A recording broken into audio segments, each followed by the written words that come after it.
Nous sommes aujourd'hui à Puy-Saint-Vincent, en plein cœur du massif des Écrins dans la vallée de la Valouise.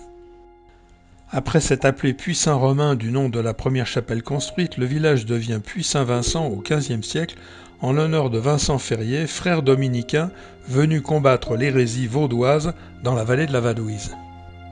C'est aujourd'hui une station de ski construite à partir de 1968 sur 3 niveaux, 1400, 1600 et 1800 mètres. On la surnomme la protégée des vents en raison de sa situation dans la vallée, à l'abri grâce au plus haut sommet des Écrins. Son exposition versant nord lui permet d'avoir une bonne qualité et quantité de neige sur 75 km de piste entre 1400 et 2700 mètres d'altitude. C'est une station qu'on affectionne particulièrement pour y randonner fréquemment en raquette à neige sur les Têtes, la Blanche ou la Crête Réchard. Mais aujourd'hui, point d'exploit sportif, c'est une sortie entre amis dans la combe de Narérou. Départ pour une boucle de 7 km sur 450 mètres de dénivelé, au départ de la chapelle Saint-Vincent, tiens, on retrouve notre Vincent, situé entre les stations 1400 et 1600 pour aller dans ce merveilleux hameau de Narérou dont on reparlera. Le casting du jour et sécurité oblige le contrôle de chaque détecteur de victimes d'avalanche. C'est bon. C'est bon.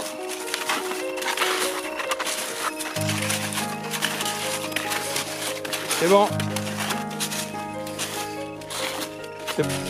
Ouais, on a dit un par un, mesdames. C'est bon. Et nous voilà déjà à la chapelle Saint-Vincent. Lorsqu'il était au Vigneaud, Saint-Vincent Ferrier voulut monter au puits, malgré les conseils des gens du pays qui lui disaient de craindre une rencontre avec une bête terrifiante. Le saint emprunte quand même le sentier et se trouve en face d'un énorme chien ébouriffé, montant des crocs menaçants. Il revient au Vigneaud et demande une poêle et de l'eau bénite et repartit sur le sentier. Il rencontre de nouveau le monstre et réussit à lui accrocher la poêle à sa longue queue, dans laquelle il avait versé 3 gouttes d'eau bénite. L'animal bondit, le feu prit dans la poêle, la queue du monstre brûle et la bête s'enfuit traçant un chemin en flammes que suivit Saint-Vincent pour aller au puits. Et il s'en passe des choses ici.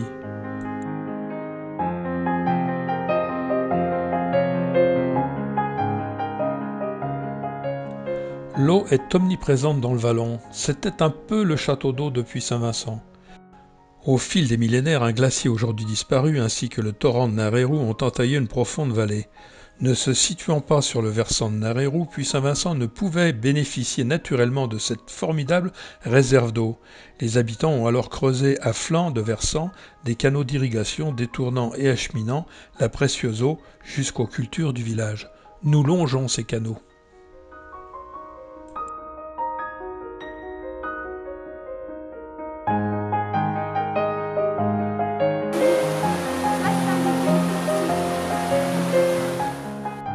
Jo nous fait découvrir quelques lichens.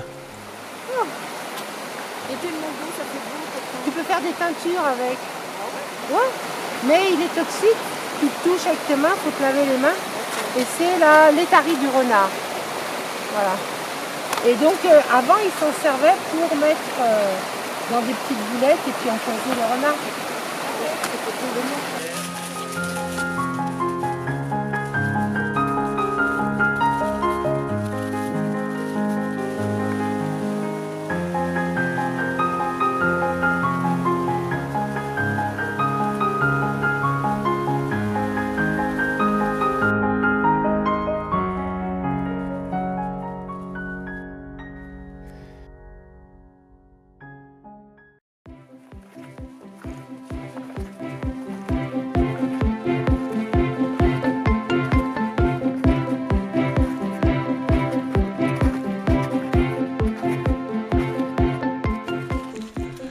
Vraisemblablement construite au XVIIe siècle, la chapelle Notre-Dame de Narérou présente un curieux clocher à baie.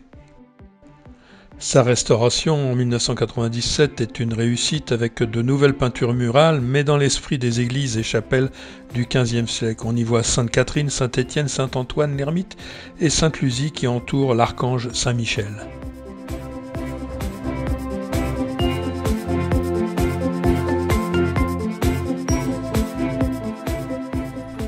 Et devant tant de beauté, notre nono nous fait du Nathalie.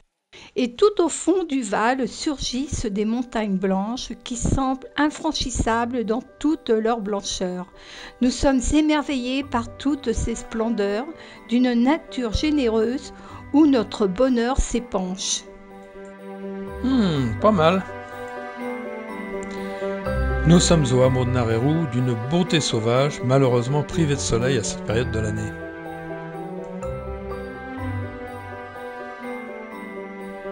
Le hameau ne se présente pas aujourd'hui sous son aspect le plus beau. Alors je vous propose de le voir 8 ans plus tôt, le 22 janvier 2010, lors d'une descente de la crête Réchard.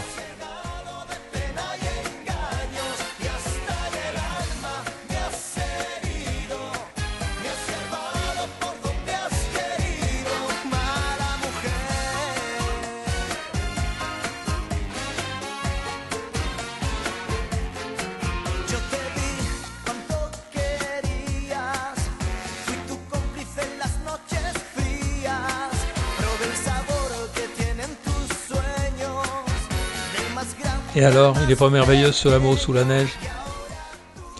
Et on a ici une pensée émue pour notre ami André.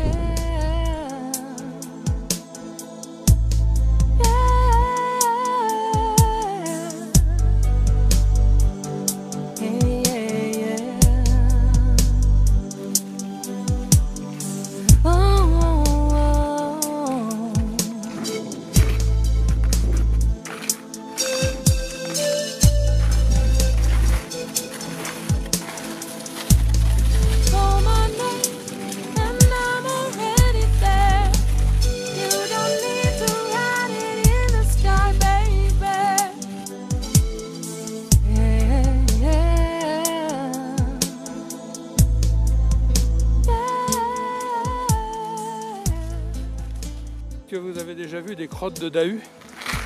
Et ben voilà.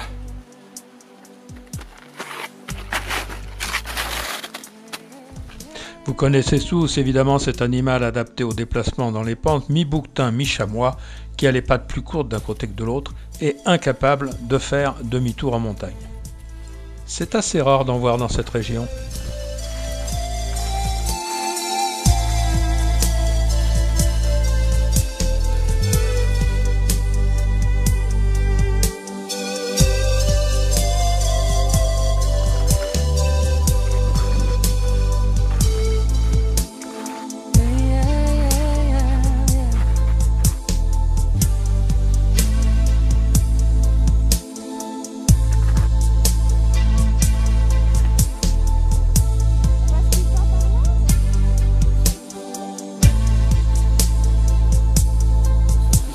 Les têtes.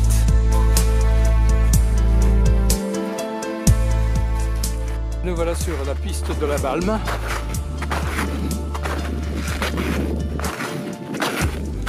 Mais sans nos skis. Ah, l'arrivée n'est plus très loin.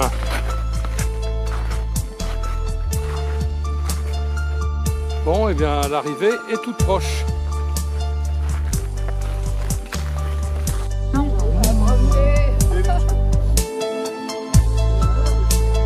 Ça, je suis sûr que c'est pour Elisabeth que tu fais ça. Hein?